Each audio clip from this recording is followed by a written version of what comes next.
জি ধন্যবাদ। আপনি সহ সকলে অবগত আছেন যে এখানে একটি অনাকাঙ্ক্ষিত ঘটনা ঘটেছে।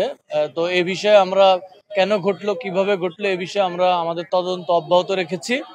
জনজীবনের সুশৃঙ্খলা ফিরে এসেছে। পরিস্থিতি স্বাভাবিক করার নৈমিত্তে আমরা পুলিশ লাইন থেকে অতিরিক্ত পুলিশ মোতায়েন করেছি। আমাদের সাদা পোশাক থেকে শুরু করে ডিবি কাজ করছে, আমাদের গোয়েন্দা পুলিশ আন্ডার কভারে কাজ করছে। আমরা সিনিয়র অফিসাররা এখানে আছি।